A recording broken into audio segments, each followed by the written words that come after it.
दोस्तों, हमारी सरकार ने तालिबान के हाथों पूरे हिंदुस्तान की बहुत ज़्यादा बेइज्जती करवा दी और तालिबान के हाथों हमने अपनी महिलाओं की, अपनी महिला वर्ग की सदस्यों की बेइज्जती सहन कर ली। देखिए, तालिबान कौन है? तालिबान आतंकवादी राज्य है, सबको पता है। बहुत सारे लोगों को इस आतंकवादी शब्द के ऊपर ऑब्जेक्शन भी हो सकता है। इससे बड़ी इंसल्ट, इससे बड़ा ह्यूमिलेशन, इससे बड़ा बेइज्जती क्या हो सकता है कि भारत के अंदर आके एक तालिबानी रजीम की स्थापना हो रही है। तो भारत तो आतंकवाद का स्वागत कर रहा है। यहाँ पर भारत ने तो आतंकवाद को देखा जाए तो रेड कार्पेट दिया यहाँ पर। जैसे भारत में आज योगी जी मुंह छुपाए फिर रहे होंगे और जवाब नहीं मिल रहा होगा कि 4 साल पहले तालिबान को आतंकवादी कह रहे थे। आज उसी सरकार ने, उनकी ही सरकार ने तालिबान को बुलाकर मीटिंग भी कर ली है। अब ता ता ता ता ता ता ता ता ता करते रहे योगी जी। दोस्तों, हमारी सरकार ने तालिबान के हाथों पूरे हिंदुस्तान की बहुत ज़्यादा बेइज्जती करवा दी। हम देवी का देश हैं, देवी की पूजा करते हैं, आराधना करते हैं। दुर्गा पूजा होती है और बाकी भी त्योहार मनाए जाते हैं। और तालिबान के हाथों हमने अपनी महिलाओं की, अपनी महिला वर्ग की सदस्यों की बेइज्जती सहन कर ली। देखिए, तालिबान कौन है? तालिबान आतंकवादी राज्य है, सबको पता है। बहुत सारे लोगों को इस आतंकवादी शब्द के ऊपर ऑब्जेक्शन भी हो सकता है। और जो वो काबुल में कर रहे हैं, कांधार में कर रहे हैं, वो दिल्ली में भी कर रहे हैं आकर। और यहां भी हमारी विमेन जर्नलिस्ट को उन्होंने परमिशन नहीं दी, आप आइए। और सुनने में आया कि जो उनकी मीटिंग थी डेलीगेशंस की आपस में, इंडियन डेलीगेशन, अफगान डेलीगेशन की, और शायद वहां भी इंडियन डेलीगेशन के अंदर एक विमेन ऑफिसर को नहीं रखा गया वहां पर। तो हमारे लिए तो इससे बड़ी इंसल्ट हो नहीं सकती कि हम तालिबान के द्वारा डिक्टेट किए जा रहे हैं दिल्ली के अंदर। इससे बड़ी इंसल्ट, इससे बड़ा ह्यूमिलेशन, इससे बड़ा बेइज्जती क्या हो सकता है कि भारत के अंदर आके एक तालिबानी रजीम की स्थापना हो रही है। और स्थापना करने वाले वो हैं जो अपने आप को हिंदू राष्ट्र के प्रणेता बताते हैं, हिंदू राष्ट्र के मुखिया बताते हैं और कहते हैं कि हम तो देवी की पूजा करते हैं। लेकिन सच बात तो यह कि आरएसएस के अंदर ही जहां औरतों की इज्जत नहीं है, ना ही उनकी कोई भूमिका है, तो नेचुरली वो इनके सो कॉल्ड इस किस्म का पुरुष प्रधान समाज के अंदर एक नारी की भूमिका क्या होगी? शून्य ही तो होगी। इसके अलावा और क्या हो सकता है? क्या कभी सोच सकते हो कि आरएसएस का चीफ कभी कोई स्त्री बन जाए? Never, it cannot happen. मुझे तो शर्म आती है कि मोदी सरकार ने एक आतंकवादी सरकार के सामने घुटने टेक दिए ताकि वो तालिबान का समर्थन हासिल कर सके, ताकि वो अफगानिस्तान के अंदर डिप्लोमेसी कर सके, कूटनीति कर सके। ये कूटनीति नहीं, ये कुटिल नीति है। आतंकवाद के सामने घुटने टेकना, पहलगाम के सो कॉल्ड केस के ऊपर नकली आंसू बहाना दुनिया के सामने कि हम आतंकवाद के विरुद्ध हैं और आतंकवादियों के साथ आप खाना खा रहे हैं, उनको भारत बुला रहे हैं और वहां पर अपनी एम्बेसी भी खोलेंगे और फिर उनके सामने स्त्री को भी नहीं ला रहे किसी को। तो भारत तो आतंकवाद का स्वागत कर रहा है। यहां पर भारत ने तो आतंकवाद को देखा जाए तो रेड कार्पेट दिया यहां पर।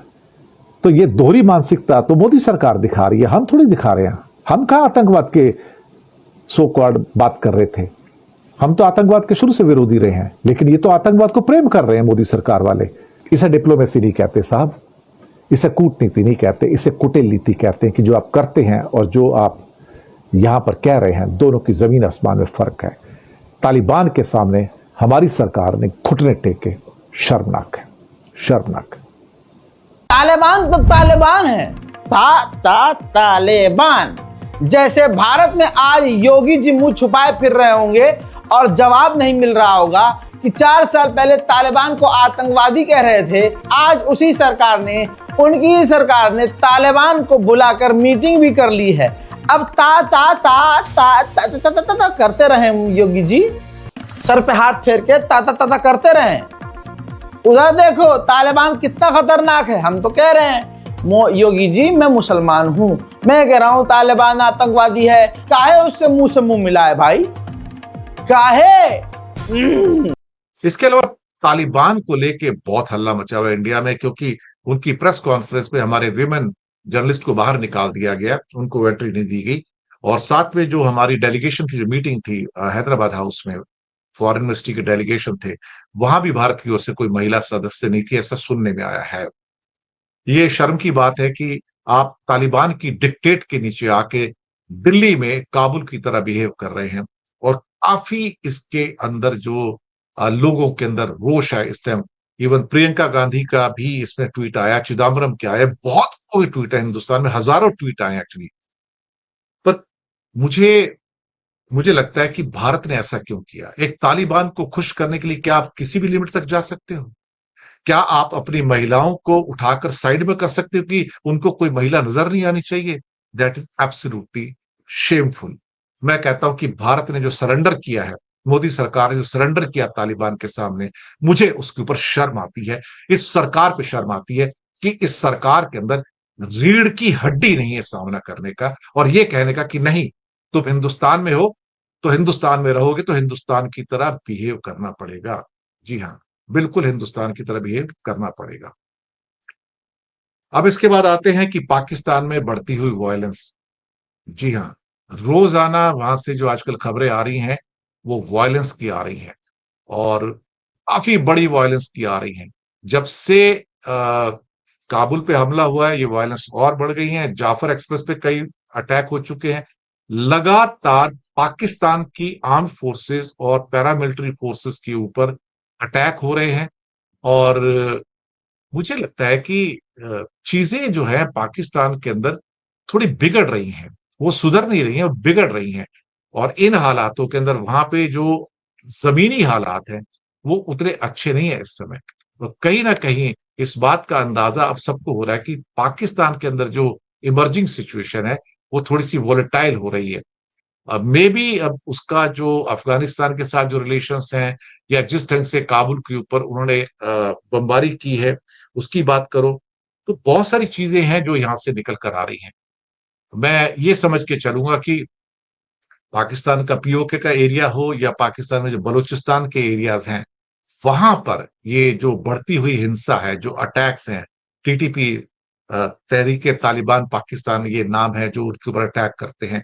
इसके अलावा कई और ग्रुप हैं और आज भी कई ऐसे लोगों की, उनके पैरामिलिट्री फोर्सेस की मौत हुई है जब उनके ऊपर अटैक किया गया है।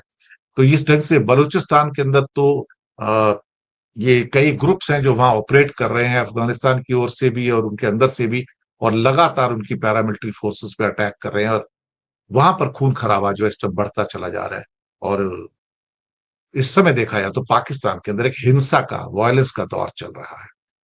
उसके बाद आते हैं अमेरिका के एम्बेसडर भारत आए हैं और सर्जियो गौर और उनकी बातचीत हुई है। हालांकि परमानेंटली अभी वो शिफ्ट नहीं किए हैं यहाँ पर एक बात तो है कि बातचीत अच्छी हुई है।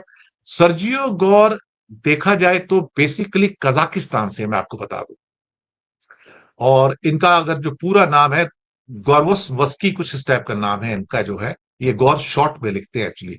तो ये मूलतः जो है रशियन ओरिजिन के बंदे हैं और अब ऑफकोर्स सर्जियो गौर उनको नाम से बुलाया जाता है, लेकिन इनका पूरा नाम जो कजाकिस्तान से निकल कर जो आता है वो दूसरा है। और इनकी पॉलिसी वही रहेगी जो बेसिकली ट्रंप की पॉलिसी है। ट्रंप जिस किस्म के नरेंद्र मोदी के साथ रिलेशन रखना चाहेंगे उसी किस्म के जो रिलेशंस हैं यहां पर देखा जाए तो सर्जियो साहब है वो भारत के साथ रखेंगे। ये बात तो बिल्कुल और बिल्कुल सही है। अब देखते हैं क्या होता है। Let let him come, we will say कि welcome you to the India. बाकी पहले एरिक गारसेटी साहब थे, बड़े अच्छे व्यक्ति थे, एडजस्ट हो गए थे। अब देखते हैं सर्जियो गौर क्या करते हैं। लेकिन जब तक ट्रंप से ऊपर से ऑर्डर नहीं आएगा तब तक तो कोई चेंज आना बड़ा मुश्किल है।